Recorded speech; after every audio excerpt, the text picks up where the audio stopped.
سعودی عرب میں اربوں ڈالر کے ترقیاتی منصوبے۔ سعودی عرب تیزی سے 2030 نامی ترقیاتی ویژن کی جانب کامیابی سے بڑھ رہا ہے۔ شاہ سلمان اور سعودی ولی عہد محمد بن سلمان نے مشترکہ طور پر اس ویژن کو متعارف کرایا، جس کے تحت سعودی عرب کی معیشت کو پیٹرول سے دیگر وسائل پر منتقل کرنا اور سعودی عرب کو دنیا کے سر فہرست ترقی یافتہ ممالک میں کھڑا کرنا ہے۔ اس ویژن کے تحت اربوں ڈالر کے درجنوں منصوبے شروع کیے جا چکے ہیں، جن کے ذریعے سعودی عرب میں سرمایہ کاری بڑھانے سمیت سعودی نوجوانوں کے لیے روزگار کے مواقع بھی فراہم کیے گئے ہیں۔ 19 مارچ 2019 کو سعودی عرب کے دارالحکومت ریاض میں شاہ سلمان بن عبدالعزیز نے 86 ارب ریال لاگت کے 4 تاریخی منصوبے کا افتتاح کیا۔ 4 منصوبوں میں شاہ سلمان عظیم الشان پارک، گرین ریاض سپورٹس لین اور ریاض آرٹ شامل ہے۔ اس موقع پر ایک نمائش کا بھی اہتمام کیا گیا۔ ولی عہد شہزادہ محمد بن سلمان نے خادم الحرمین الشریفین کو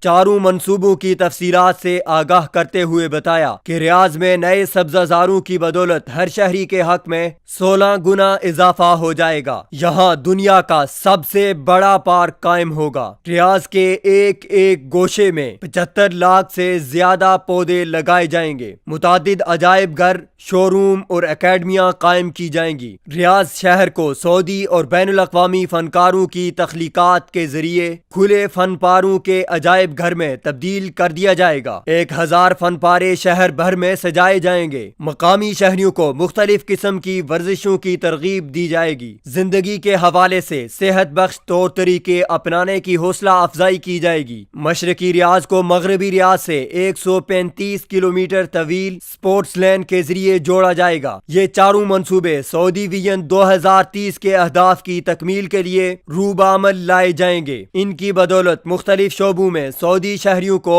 70,000 ملازمتیں ملیں گی۔ سعودی اور غیر ملکی سرمایہ کاروں کو سرمایہ کاری کے بہترین مواقع ہاتھ آئیں گے۔ تقریباً 50 ارب ریال کے منصوبے شروع کرنے کے مواقع ہوں گے۔ ان منصوبوں میں مکانات، ہوٹل، لائبریریاں، سکول، کالج، صحت کے ادارے، سپورٹس اسکیمیں، تفریحی پروگرام اور تجارتی سرگرمیاں شامل ہوں گی۔ شاہ سلمان پارک 13.4 مربع کلومیٹر پر قائم کیا جائے گا۔ اس کے لیے قدیم ریاض ایئرپورٹ کی جگہ مختص کر دی گئی ہے۔ دوسری جانب سعودی عوام میں ترقیاتی منصوبوں پر خوشی کا اظہار کیا جا رہا ہے۔ سعودی حکومت کا کہنا ہے کہ اس طرح کے منصوبوں سے جہاں سعودی عوام کو ثمرات ملیں گے، وہیں سعودی عرب میں مقیم غیر ملکی شہری بھی ان ترقیاتی منصوبوں سے مستفید ہوں گے۔